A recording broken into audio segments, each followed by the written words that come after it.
She rejoined and is currently active on the race committee on the club racing nights and for local regattas.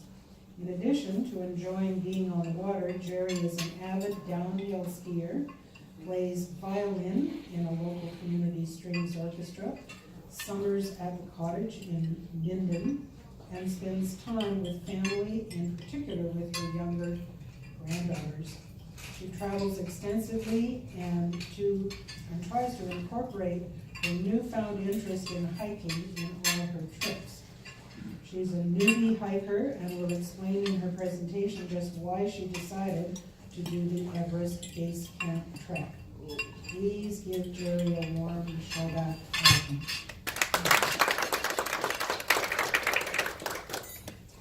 Thank you, Diane. Just a little bit about myself. My life changed very suddenly 4 years ago. I became a widow, and previous to that, my kind of travel was very comfortable. My husband and I did a lot of extensive traveling, but it was always staying in hotels, definitely not hiking. And when I found myself now on my own, I had to realize I need to maybe do some different things or just find other ways of traveling. So the way that I got into hiking is that one day over tea, one of my husband's friends said to me that she was going to Peru on a hiking trip. And that was in 2016. When I looked at that trip, I thought, I'm not a hiker. I looked at what was involved and I thought, I don't think I can do that. But my son really encouraged me and he said, Mom, start exercising, start climbing stairs, start doing things, and maybe you can do it. So my first foray into hiking was a trip to Machu Picchu in 2016, hiking particularly in the Sacred Valley. When I came back, the day I came back, I signed up for another hiking trip to go to Japan. So that was in 2017 in October. And as you can see, that Nepal was last year in November, so 2 trips very close together. How did this come about? My son Andrew did this trip with me. The trip was just Andrew and I, one Sherpa porter. Actually, he wasn't really a Sherpa, he was a porter, he was Nepali, and also a guide. So we were trying to figure out what did we want to do and why did Andrew have the time? Andrew got married that summer in 2017. He decided that he and his wife would take 8 months off work and travel. She's an entrepreneur with her own business and she had to be back in November, December to work. And so Andrew said to me, Mom, I'm going to be back from South America November 3rd.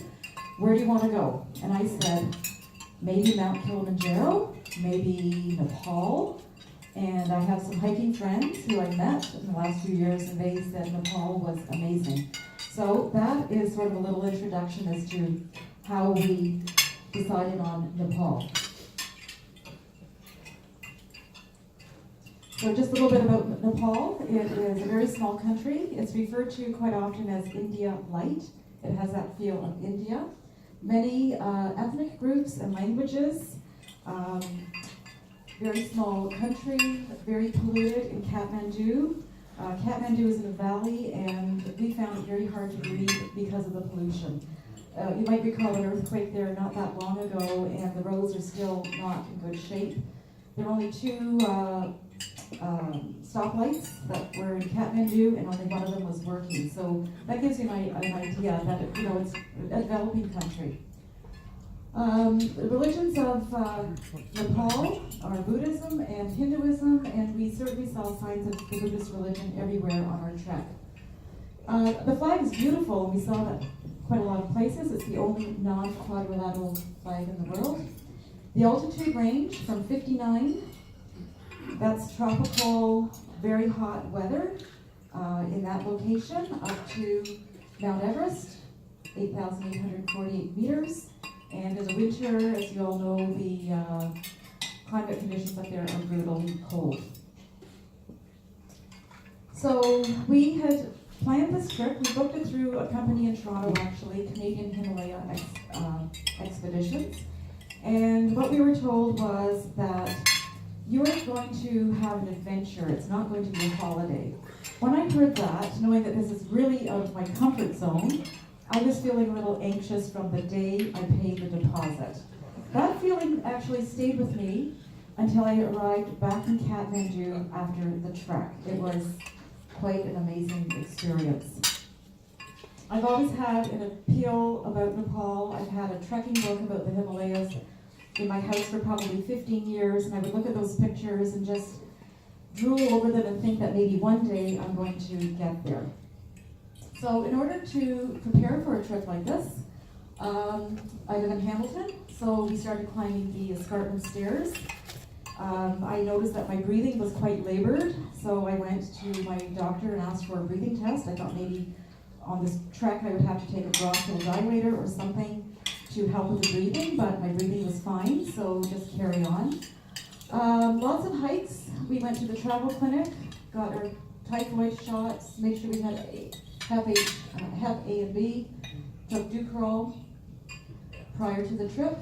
Probably the mental preparation was the biggest than the physical. We knew that there were going to be lots of challenges. The food was going to be different, but I often have GI issues when I travel anywhere, so it really doesn't matter where I go. There's always some sort of issue, but the food will be different. Not that it's different, that's the problem. The issue is the way it's prepared and the sanitary conditions that we're going to have on the trek. We became vegetarians from the day that we started our trip in Lukla at the beginning of the trip. No meat whatsoever, because the only way to get meat to any of the tea houses where we stayed was to cart it up on the back of a donkey or on a yak. So sometimes you'd see these burlap covered carcasses of something or other going up the mountains, down the valleys, up the mountains. We weren't going to have any meat whatsoever. Water, we only drank bottled water in Kathmandu, and on the trek we used water purification tablets all the time. The altitude is definitely a factor, so we started the drug Diamox the day before we left Kathmandu as we were flying to Lukla. We would be faced with lots of poverty, really out of our comfort zone, having grown up in Canada. We would see people doing their laundry in the streams. The Sherpa porters, they would be wearing flip-flops in very extremely cold temperatures, doing their laundry in a stream, putting it on rocks to dry. The children, they have to walk many kilometers to go to the local school and then walk home afterwards. The schools were quite poor by our standards as well.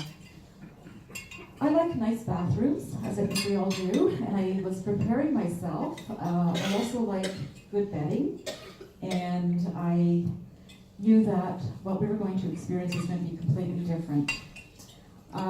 Cleanliness was a factor for me as well. We were thinking that we would shower several times throughout the trek. As it turned out, that was not the case whatsoever. So 15 days without a shower.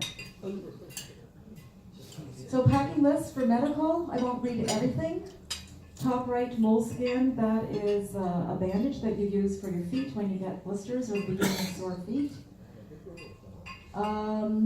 Duct tape is on the right side. That was a great thing to have, is under the medical list to put on my fingers when they became extremely dry because of the cold and the dry temperatures. So band-aids didn't seem to stay on, but the duct tape did work.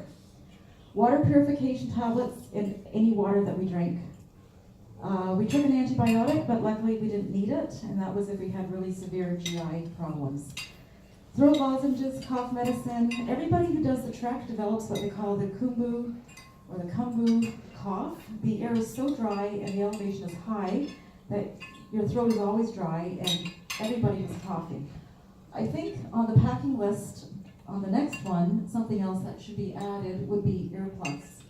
Because the places where we stayed were with very thin walls, and you could hear the coughing throughout the night everywhere. So packing list. We each could have a duffel bag filled up to whatever we wanted, up to 15 kilograms. So that includes our sleeping bag. I decided to buy one at minus 13 Celsius. I ended up buying a liner in Kathmandu because I was told where we were heading was actually minus 20, minus 25 that week. So we better be a little bit prepared. Hiking boots, a change of footwear, sneakers, sandals, whatever. I took both. I only wore the sneakers actually when I took off my hiking boots. Lots of wool socks are essential for this kind of a trek. Many layers of clothing. You might start off in the morning with t-shirt, hiking pants, a base layer under that actually, and a wind jacket, and you might end up putting on another layer, you might take off a layer, like the conditions varied completely. Sleeping clothes.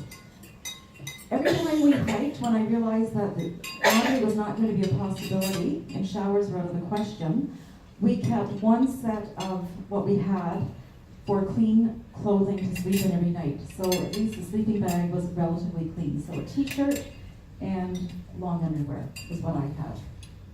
Baby wipes, we could have taken double the amount to clean ourselves up. Underwear, not a whole lot. Again, I thought laundry.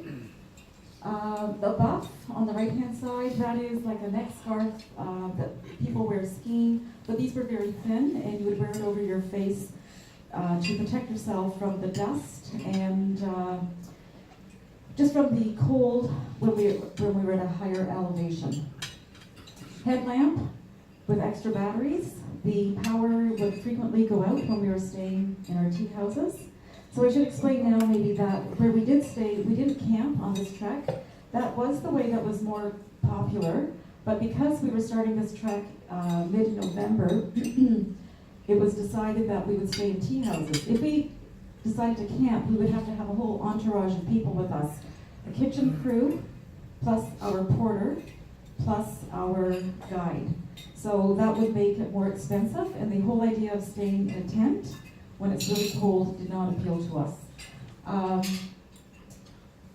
The places where we stayed were called tea houses, and what they are cement block buildings, mostly wood inside. They do have plumbing of some sort. We didn't ever have to use an outhouse outside. However, when we were trekking on our days, we definitely had to find rocks to go behind for our bio breaks when you're out in the middle of nowhere. Rocks were good, but eventually the trees disappeared when we were above the tree line, so it became a little more challenging. So here's the beginning of our trek. Day one, Kathmandu, 1,400 meters, and we're flying to Lukla. We were on a very small propeller plane, 21 passengers. I was quite excited. I thought maybe the lovely flight attendant was going to give us a little coffee or something. She seemed to be doing something. She came around with 2 baskets. One had cotton balls for our ears because it was quite noisy, and the other had little candies to suck on. And off we go.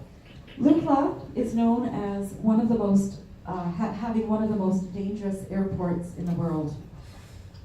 And the reason why is the dimensions. The runway is 500, let's see here.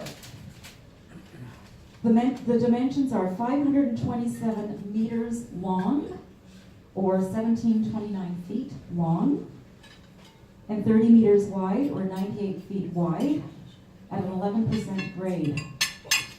So when you're approaching the airport, first of all, flying from Kathmandu, you're flying over beautiful valleys. We were seeing terraced farms. It was gorgeous. And the Himalayan mountains were in the north. And actually, this is the first time that Andrew said to me, "Mom, I'm feeling really nervous." And I said, "Don't tell me this now." He said, "Do you know about this airport?" I said, "Oh, yes, I do." I said, "I don't want to even think about it." Anyway, what happens is they've had a lot of fatalities and accidents. So the planes fly in. The pilots have to have really good judgment because you are flying from the valley and you approach the airport. It's very short. You have to plan it properly. You can see that on the right is a wall. If you misjudge, you're going to crash into that. So the planes pull in. They do a very quick turnaround. They're there for maybe 20 minutes. They might have up to 200 planes a day during trekking season because it's the only way for people to get there easily. You could hike from Kathmandu, but that's another week or so. So they drop off the trekkers, they drop off new cargo, they pick up more trekkers. The plane heads out on the runway, goes uphill, not very far, turns around, and goes down into the abyss. Sometimes there are big problems, not just with fatalities, but with weather. So fog, rain, wind will slow things down. And I've heard that one time there were 6,000 trekkers who could not get out.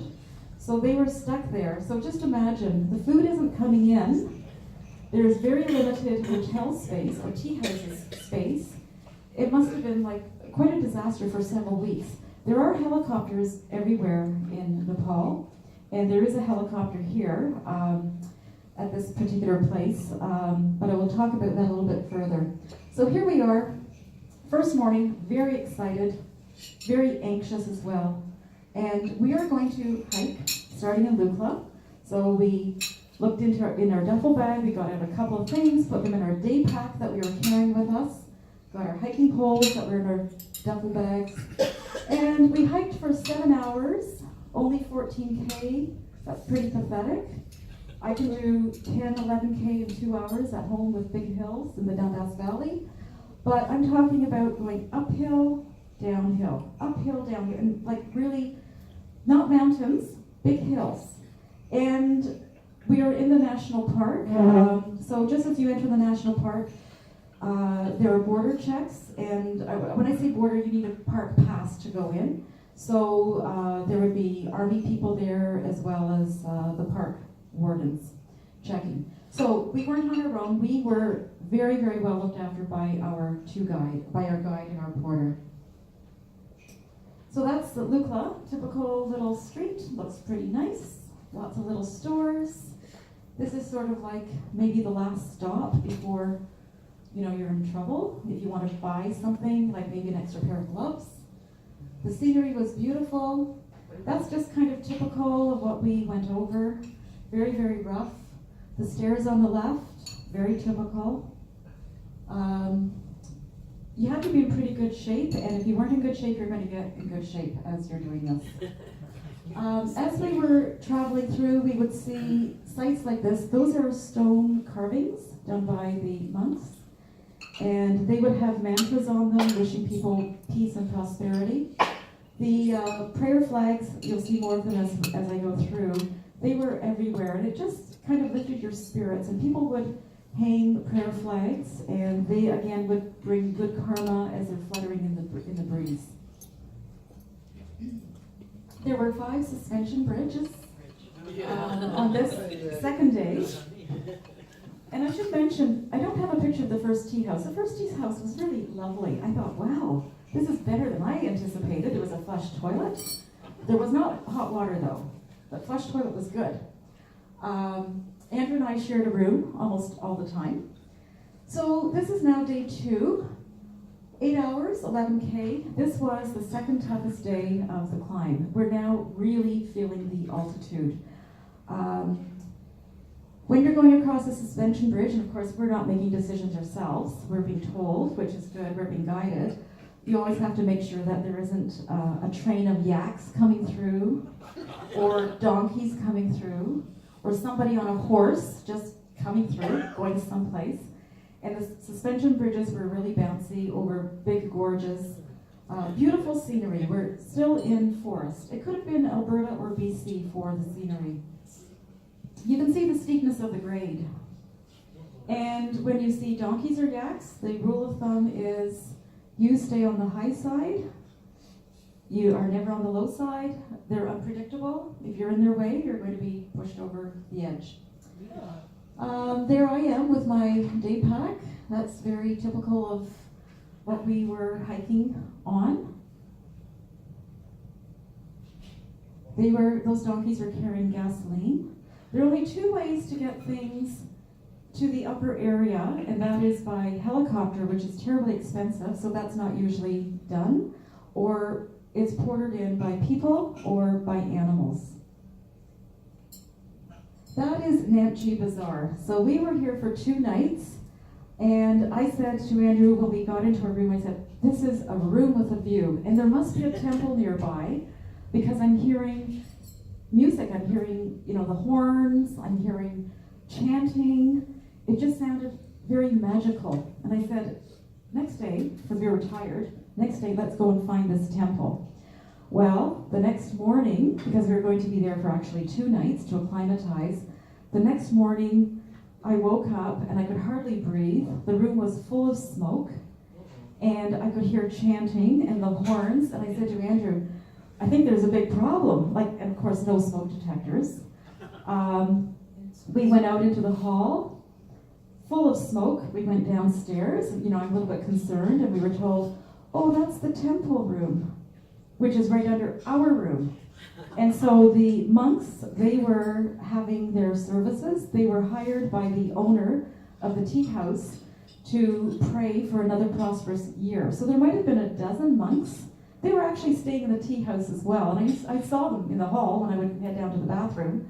And they were hired, and the owner, he was very kind to invite us into his room. So this is just beyond the area where we were having our meals. So you can see that they've got their horns on the left, all their manuscripts. This place had books that were manuscripts that were 500 years old. It was a very holy place for the family. So I mentioned acclimatization. When you're going to higher altitudes, you can't just go straight up. Some people do, but they get themselves into very big trouble. So an acclimatization day is when you spend a day to hike. You hike up, but you sleep low. So we were in Namche Bazaar for 2 days, 2 nights I should say. And on our second day, we went for a hike, and this is a statue of Tansei Norgay, who was the first Sherpa who summited Everest with Surrend and Hillary. You can see the prayer flags there as well. Beautiful fresh air. You would hear helicopters. We didn't really understand what all the helicopters were about, but as we got higher, we knew that the helicopters were bringing people down who didn't make it. And I'm not talking mountain climbers, I'm talking people like us, trekkers who ended up getting sick. So on the acclimatization day, we just did a hike up, we looked around, we had the afternoon free to ourselves. Namche Bazaar is beautiful, it has cafes, restaurants, lots of stores where you can buy maybe not the best quality, but if you're desperate, if you need some things for hiking, if you forgot something, or if you need some drugs or something, that is the place to buy it. That really is the last shopping spot before you leave, before you go to other villages. So Andrew is sitting in the bottom left, relaxing on the patio, very rustic, very beautiful, clear air. And I would say maybe about this time, I'm saying to Andrew, what would your dad think about us doing this? Because, my husband's always with me when I'm traveling, in my heart and in my mind. And we both decided he definitely wouldn't be doing a trip like this. And we're starting to wonder, well, what are we doing on this trip too? It's already becoming a little bit challenging. That's the place that I stocked up on more throat lozenges and should have bought cough medicine as well. The next day, day 4, 3 hours for 10K, that's pretty good. We were huffing and puffing as we were going, stopping periodically. You probably can't see, and I don't have the little remote to show you with a laser pointer, but way off on the path, there's my son, and he was always ahead of me. I was definitely slower. I'm twice his age, so that's to be expected. I was looking forward to our stop. We were going to stop for tea at the Everest View Hotel. And that sounds wonderful. And I'm thinking, a bathroom, warm water. I'm going to wash my face. I'm going to get the dirt off my fingernails because you start to get quite dirty when there isn't proper facilities. Well, that wasn't exactly the case. We did stop at the Everest View Hotel. We sat outside, we had tea. The guy with the black hat, he is our porter, and the other guy is our guide. Very, very nice Nepali people. So we had tea. Mount Everest is way off in the background. It was sunny and warm, but the bathrooms did not have hot water. We couldn't use the hotel facilities. We had to use what the trekkers used, which was outside. It was okay. It was better than a squat toilet for sure, but it wasn't what I had in mind. I was looking for something more like what I'm used to.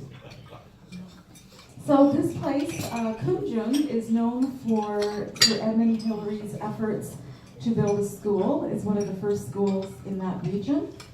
And all the schools are of cement block, as you can see. And that's the statue of Sir Edmund Hillary on the left. So we hiked there. It was 3 hours to get there. We had a lovely lunch in the tea house. The Sherpa owner had climbed Mount Everest 3 times as a Sherpa guide, and his English wasn't great, but he was so proud of what he'd done, and we were very interested. And he was showing us books with his picture in it where he had guided different teams. After lunch, we did a little walk around Kunjung. We went to a monastery, and on the bottom right is the famous Yeti scalp that they think belongs to an abominable snowman, but they don't really know because nobody's really seen a Yeti. But it's a creature that they do believe exists in the Himalayas. That Yeti scalp has been to Britain and also to the US, and they think perhaps it's just a scalp from some sort of a wild deer. That is a typical tea house. This one, you can see, it sort of looks like a motel. So we had our room in one of those little openings. The bathroom is on the far left, where you see the blue bucket. At this point, I have no GI issues. I'm feeling pretty good. I'm eating what is recommended by the guide, and I'm feeling quite good. So on that afternoon, okay, so there's a typical room that we would sleep in. Very Spartan. Clean enough is how I would call it. Not overly clean, but maybe if they just had a little fresh paint, it might have spruced them up a little bit, but very simple. So we each had our sleeping bags. There was always a pillow. My son is a more experienced traveler than me. He brought a pillowcase. I didn't think about that. So we always put his pillowcase on. So unpack the duffel bag, get out what we need, put on some clean clothes after our little trek. Tea houses are typically like that on the inside. They're actually very nice. I was quite surprised. I didn't know what to expect, but I was pleasantly surprised. There is always a potbelly stove in the middle.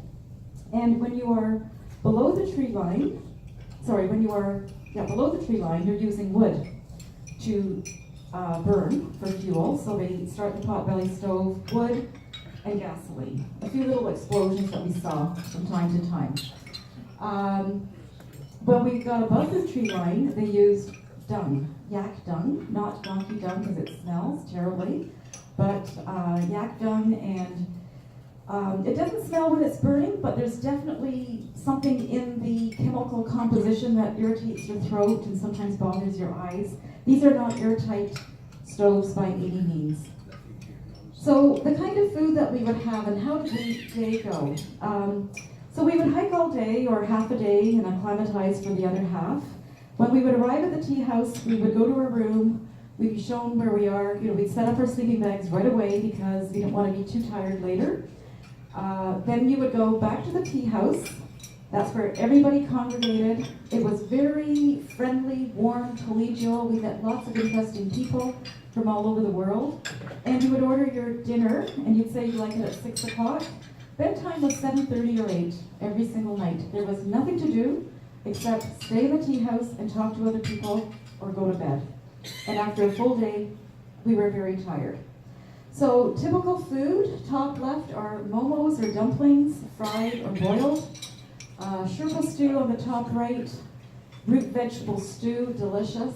Lots of fried rice, lots of noodles. Breakfast consisted of boiled eggs, because we knew they would be safe, and toast, sometimes with jam. So there's a typical little tea house, very cozy. We were at the end of the hiking season, so there weren't too many people at some of the tea houses, but other tea houses there might have been like 20 people. One tea house there were 10 Ukrainian guys, very strong, fit. They'd done some mountain climbing, they'd done Everest Base Camp, and they were on the way home. We were always told no alcohol on the way up. On the way down, when you're at lower altitude, if you want an alcoholic drink, that's okay. But no alcohol climbing up, that's not going to agree with you. And these Ukrainian guys were in a party mood. They ordered all the vodka in the tea house. They were there all night apparently. We weren't, but they were. Around the tea house, fire is where you hear the stories. And there were stories. So of course, we are now, this is probably day 4 and day 5, we're now thinking like, what's coming up? Like how bad is this going to be? Because it's hard, physically. So we met a couple, very nice couple. They had been up to Gorek Shep in the Everest Base Camp, and they were coming down, and they said, oh, this tea house, there's food poisoning there. Everybody is sick. Everybody. The bathroom is frozen, you can imagine, frozen. Like just the thought of it, I thought, how am I going to cope with looking at that, let alone using that kind of a facility? When we got to that point, our guide actually changed our location, and we did not stay at that tea house because of what we had heard. Another story we heard was about a Japanese trekker. He was by himself, no guide, and he ordered his dinner at the tea house at the highest point, and he said whatever time, 6 o'clock. 6 o'clock came, he didn't show up. By the time people are getting a little concerned, like his dinner should be served, he wasn't there. Somebody went to find him and he was dead in his room, and that was not uncommon. Cerebral edemas or heart attack. So we know that this is always a possibility.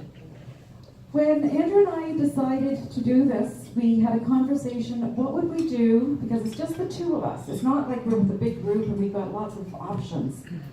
We had decided that if one of us got sick, either GI issues or just couldn't do the altitude, that we would agree to stick together and just do lateral to other villages and just see other parts of the Himalayan area, but forget the goal of Everest Base Camp.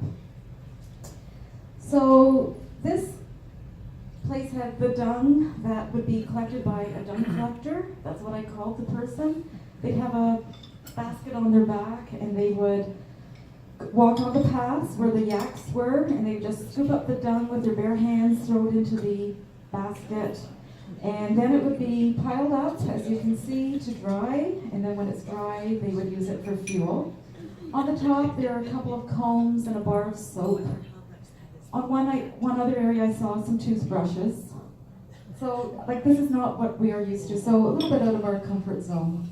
The laundry is fluttering in the breeze by the dung. The silver-colored pots there, they would be used for washing the laundry, and the water would be gathered from the local stream that had been somehow converted into like a stream with some pipes, and they would carry the water to where they need it at the tea house. So I would never brush my teeth with that water because it hasn't been treated, but I would certainly wash my hands, only if it's not frozen. And the higher we got, that was the condition that we were getting into.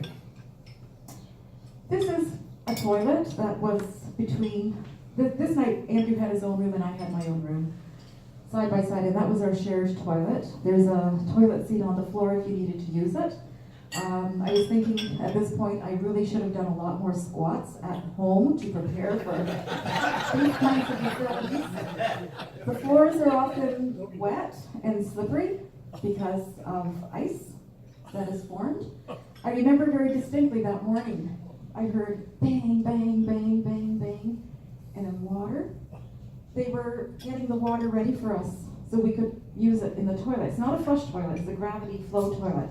So they were breaking the ice for us, adding more water, and then we were going to use it. There was no particular sink to wash our hands. At that one, we just used the water in the bucket, which was very cold. Unpleasant. There is ice on that one. I can see it. You don't want to slip and touch the walls. So, this is now day 5. When I woke up on day 5, I was in my sleeping bag and I thought, oh, my stomach is rumbling. The bathroom is outside and down there. And I thought, I've got to get to that bathroom. I was in big trouble. Big trouble. Again, same kind of bathroom, you just flush with the water. We took toilet paper with us. I decided right then and there, if they were selling toilet paper at that tea house, I'm buying lots. Because I knew this is going to be the beginning. That's when I started to change my diet. I ate white bread only, no jam on it, nothing on it, just white bread, white rice, tea with lots of sugar. And the sugar was not smooth granules like ours, but very lumpy, like chunky. And sometimes I put the sugar in the rice, just trying to keep my energy level up. I started to put electrolytes in my water bottle, just to keep my levels up. I was starting to lose weight. I'm never unhappy about that, but that's not the way to do it, by being a little bit sick. But we had a schedule, so we had to keep going. So there's our guy, Raju. He has two duffel bags that he's going to put on his back. On top of his back, he also has his little backpack. He isn't wearing a lot of clothing, you'll notice, like just sweatpants, a very light jacket. Later when we got hired, he did put on a hat. I think he might be wearing a hat there, yes. Sometimes he'd wear gloves, and I thought, he's really poor. And he was very poor. He was 21. To get into this business, you start off as a porter. You do a porter for many years and you learn the route. Once you're a porter, you might work in the kitchen crew, because they still do tenting when they go in the spring, or if they go in September and October. But it takes a long time to become a guide. So, loads himself up. There's my son. Andrew is not that tall. He's 5'9". He feels like a giant beside our two lovely guys who are helping us. And off we go. Typical trails, up. And I used to say, I needed some sort of a benchmark, like I needed a reference point. How much climbing are we going to do today or this morning? The guide would say, what goes up must come down. We're in the mountains. That's what he would say. In other words, we're going up and we're coming down a lot. So that's our porter. This looks like just plywood. 5 sheets of plywood, some mattresses folded on top, and a very small Sherpa. Porter is underneath, and he's carrying this like for miles and miles. Those are your typical loads. Massive. And what these Sherpas do, they have a stick that they carry with them. It's not a walking stick, it's thicker than that, sort of a T shape, a little bit bent. And when they want to stop and sit down and rest, and they do that periodically, they will find a ledge of rocks that has been built in a village someplace, and they will just lean their back. They put that piece of wood under them, they sit on it, and then they rest their load. As you can see, it's been rested here, then it's ready to go. So another porter carrying a load. My son does sometimes feel a little anxious about heights. It doesn't bother me whatsoever.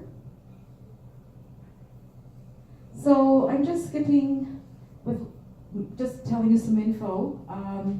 Routes 6 to 10, we traveled 44K, very, very tough. There was an acclimatization day in there. You'll notice that the oxygen level is decreasing. It is very obvious. I put the reference point of Hamilton's altitude or elevation, 250 meters, just as a reference point. when we were at the Everest View Hotel, and it was tough to get there. That is probably double the height of Whistler for any of you skiers. I was starting to feel the effects. Very mild headache. You don't worry about a very mild headache. You worry about a severe headache. You don't worry about not being able to breathe easily. I started using my puffer. I have an inhaler if I get a bronchial thing, and it just helps a little bit. And I wasn't planning to use it, but my doctor said, take it just in case you're feeling like you're just having a little bit of struggle. So I started using that 2-3 times a day, and it did help. So those are different towns different villages that we went to. Gorak Shep is the goal. That is the highest village, and that's over 16,000 feet, and that's where we're going to spend the night after we go to base camp. So we're doing those towns. We go to Gorak Shep for lunch. We go to base camp to see it. We go back to Gorak Shep for the night. So Lobuche, the second to last one, we went there and we were fine. We were heading up, but again, you're sitting around the potbelly stove, people are talking. We met a very nice family from Canada. They had 2 kids. They were, I would say, 7 and 9. The kids had their journals to do. They had already just been to base camp. Everything looked fine. It was mom, dad, and mom's sister. Parents were maybe in their 40s. And they were taking 2-3 months to travel the world with their kids. So kids are doing their thing, journals, and one boy suddenly says, I'm sick, like vomiting, extreme headache. They had a guide who was very young, who wasn't very experienced, and that guide really didn't know what to do. Our guide, very experienced, went over and said, you have to go down. Absolutely, your child is very sick, like very dangerously sick. So by the time they got themselves organized, the dad with a backpack and a headlamp, the little boy on the back of the guide with a headlamp, they took off into the darkness, like there's no light anywhere other than maybe stars, lots of stars because the skies are very clear, and they had to travel 3 hours to the nearest hospital. There is a helicopter pad at Lobuche. There's a helicopter pad at all of those places that were up there previously, but they don't fly at night. So that little boy was in big trouble. So there's the mom, no cell phone connection, no way to find out what happened. Are they okay? Is the boy at the hospital? They make it, find it, they find it. I knew the guide, of course, would find it because they know that area. As it turned out, next morning, the guide came up.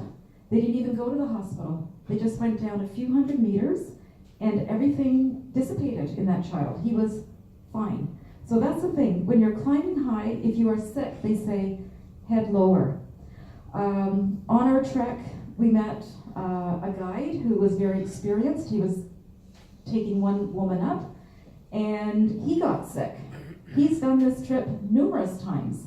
He's from that area, but that particular trek, he was ill and couldn't carry on. So he had to go down, and an arrangement was made that this woman would now go with another guide and another woman who were heading up. We met some young people from New Zealand, totally unprepared for this. They didn't have the right clothing. I had a Nalgene water bottle. I should also mention about the water. You're encouraged to drink 4 to 5 liters a day. It sounds like a lot, but you're constantly sipping. You're very, very dry because your mouth is open trying to breathe as you're doing these trails. These kids, in the morning I saw them and their water bottles were frozen, like frozen solid. And I said, why don't you get boiling water and put them in? And they said, well, we bought them in Namche Bazaar or Kathmandu, and they're not Nalgene. They won't hold boiled water. They would melt. So they were carrying on their trek, very poorly prepared, going faster than we were. And interestingly enough, as we were still going up, they were coming down. Probably they were 2 days ahead of us, and they did not look very well. Like they were physically unwell. So this is sort of your typical scenery for hiking. Top right is where we're heading. So the trail You don't want to be too close to the edge if there are yaks or donkeys coming by. You want to be on the high side for sure. We saw mountain goats as well. Getting closer to the mountains. We went through the Khumbu Valley, absolutely beautiful. The best times to hike the Everest Base Camp trek would be spring. That would be April, May. Apparently beautiful rhododendrons. And the worst time would be the summer, monsoon, rain. And also really good is September, October. Andrew and I, because of our own travels, we couldn't go until November 17th to Nepal. So it was getting cold, and we were at the tail end of the trekking season. Yaks with big horns. It looks like they're going uphill, but they're really going down because they're not carrying anything. But that's how it was. You're going up and down. This place had the highest pool table in the world, and it was carried up on somebody's back. It's at 4,730 meters. So I'm sure people who are staying in that particular tea house, they would enjoy that entertainment because there was nothing else. But no, I shouldn't say that. There are TVs. They do have TV reception. And it was so bizarre. We were in one place, maybe night number 8, and we're there watching wrestling. And I thought, this is crazy. And when we were at Gorbachev, the music that was playing was Bob Marley. I thought, it's just out of context to have something like that. Solar was used extensively. It would take 20 minutes to boil a pot of water. But apparently the water boils at a different temperature, so even though you might think the water is clean to drink because it's boiled, it's not. You should always put the water purification tablets in everything. More beautiful scenery. We came across a memorial area. It wasn't just one memorial, it was a memorial to hundreds of, not trekkers, but mountaineers, mountain climbers. Scott Fisher is a very famous one. The book Into Thin Air is written about his trek, his mountain climb that was a major disaster. And actually it was made into a movie just a few years ago, 2015, and it's called Everest. My son and I, we were in Whistler in April, and we watched Everest, and I thought, I've been there, I've been there, I've been there. If you're interested in just seeing more scenery and a sad story, that is an interesting movie to watch called Everest. Helicopters were plentiful. There were people who have money who would sightsee. They would take the helicopter up. They wouldn't land. They would just see the beautiful view, and they would fly back. But there were helicopters bringing people out. The conditions were such that altitude could affect you, but also you might fall and break your leg, twist an ankle, not be able to go any further. This guy, he was selling watches. And I thought, why would someone be carrying watches? But actually it kind of makes sense. If your batteries die and your phone, you have no use of your phone or any other method to keep track of the time, that's not such a bad idea. So Andrew was overlooking the Khumbu Icefall. That was on another acclimatization day where we hiked in the morning, had lunch, hiked in the afternoon up higher, maybe 600 feet, a couple hundred meters, took in the view, took in some pictures, then climbed back down, rested a little bit before the next big day. So now we're approaching Gorbachev. That's me, climbing over boulders. The little place in the background at the top, that's the village that we were just in, just before the last place that we were heading towards for our last night before base camp. Solar power is used extensively. We found a sign that said Everest Base Camp that way, Kalapatar the next way. Kalapatar is higher than Everest Base Camp. I couldn't get there, but Andrew did climb that the next morning with the guide. I was in bed in my sleeping bag. On either side of this ridge, there's ice. And here we have Everest. That's what we've come to see. And base camp itself, you cannot see Everest from base camp. At this point, it's very cold. Even though it's sunny, we have on probably three layers on the bottom, including wind pants. This day I used hand warmers inside my mitts, my ski mitts. At this point, I am thinking of the mantra, the little engine that could. I think I can, I think I can, I think I can. I'm going to do this. And when we finally reached Everest Base Camp, and this is what it looks like, it's just rubble and rock, I kind of didn't feel good at all. I just said to my son, he came over to give me a big hug.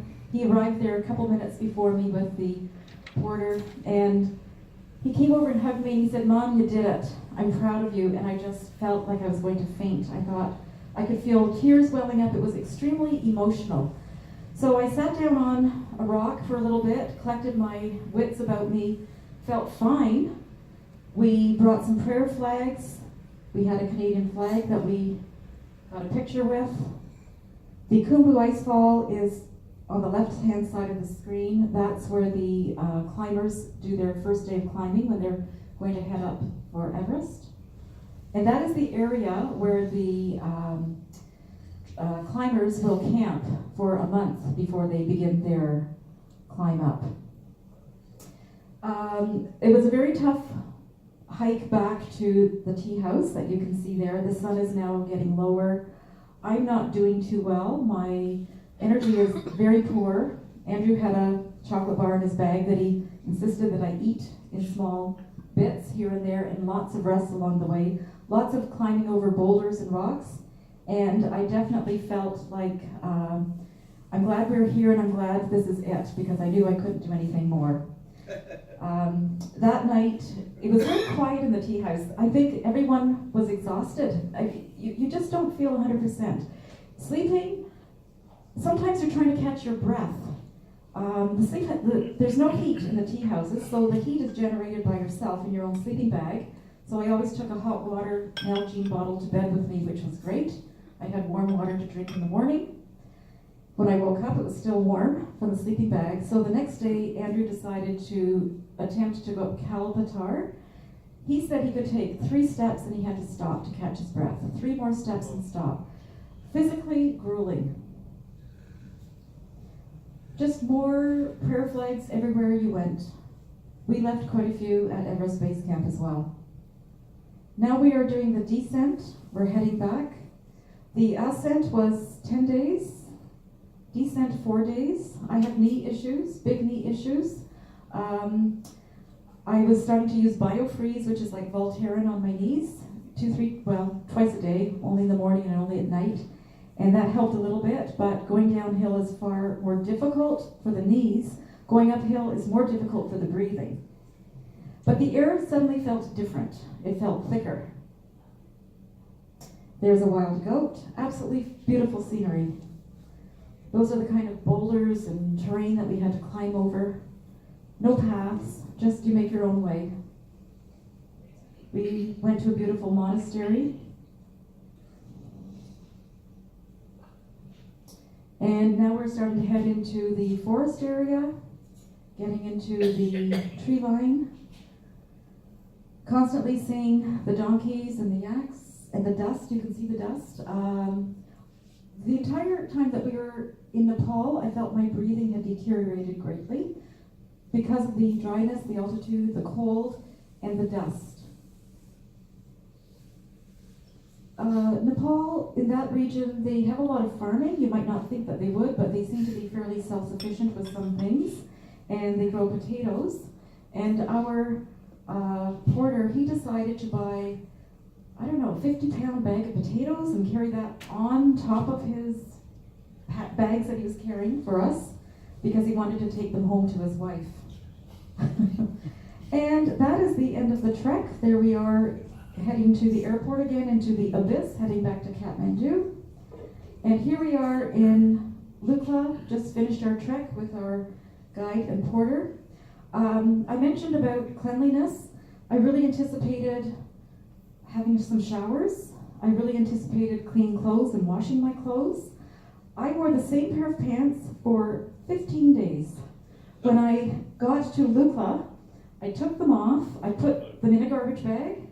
Anything like my socks just in a garbage bag, and I thought, I'm dealing with that when I get home. Actually, the pants I washed in Kathmandu, but most things I dealt with when I got home.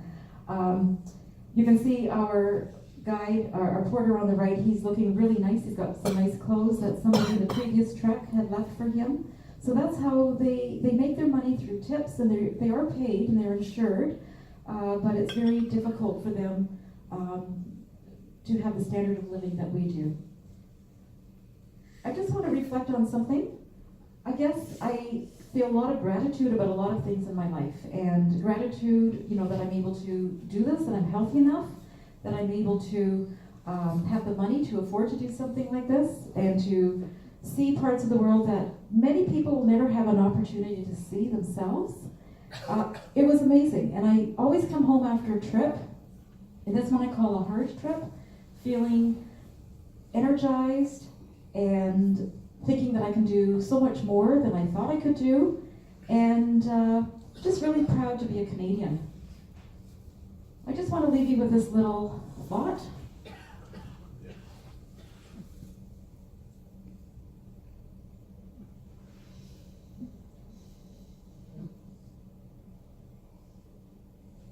I would say that's now kind of my outlook on life. When an opportunity comes up, I'll think about it a little bit, and the answer is probably going to be yes. Thank you for your attention, and I'd be welcoming any questions if you have any questions or comments.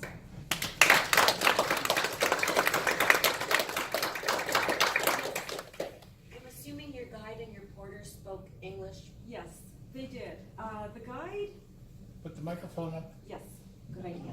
The guide, better than the porter. The porter was new to this. He'd only been doing it maybe 2 or 3 treks. The guide's English was passable, but sometimes we would ask him a question and we'd get a totally different response. So it wasn't 100% communication, but for anything, pardon? I get that before. Anything that was of any importance, we understood each other, yes. Yes. I'm guessing, from what you were just describing, it sounds like quite a trek. I'm guessing you have a newfound appreciation for the climbers themselves. I don't understand how they can do that, to be Yeah. honest, because they are spending a month at an area where I was having difficulty just walking and functioning. And they would spend a month there to acclimatize, then they'd go up to Base Camp 1, acclimatize, maybe go up another climb, then back down. And yeah, I don't understand how they can do it. Physically, they're remarkable. That's probably the biggest thing. Yeah, I've read about one in particular, Reinhold Niebuhr. I don't know if you've ever heard of him.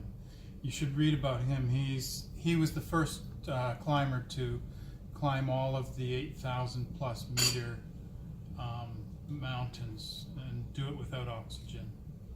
And nowadays, they all have oxygen. Yeah. And they have tremendous support staff who look after them. He's about 70-something now, but he climbed them all without oxygen and solo. One other comment. We've always heard about Everest being really dirty, like lots of plastic, lots of garbage. It was extremely clean. There are obviously people who are picking up, but I think people are more conscious about that. The only thing that was shocking to me, being at Everest Base Camp, was that the water was so polluted from human waste. So the Everest Base Camp is up there. Down in the valley is Gorkshep, the little village. You can't drink any of the water. It's all from springs, but it's so polluted. And they're trying to find ways to clean the water so that the people can use it. It's a huge problem. We bought bottled water there, $4.50 US a liter, because it was helicoptered in. Thank you for your attention. Inspiration plus, that was amazing. I guess one of the things that surprised me most was the dust, but I guess there's not a lot of rain and not a lot of snow. There's rain in the summer, monsoon season, you don't trek then. In the spring, I don't know if there's rain or not, but we were in the dry season, definitely. So extremely dry.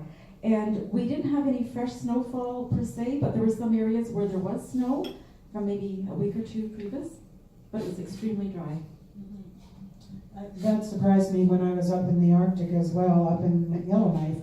It's a desert area and they have 12 inches of snow a year, so, but the dust surprised me when you talked about that. And I congratulate you on doing it. I think that's astounding and, as you said, inspirational for sure. And so we have a little token of appreciation that I've just thrown on the floor for giving us this inspiration today for your speaking here. So, our pleasure, and please let's give her another nice round of applause. And next week we have coming up Moose Milk, so if any of you haven't signed up and are interested in coming, there's still a sign up sheet here, and over the next week you can give me a call too if you change your mind and you would like to join.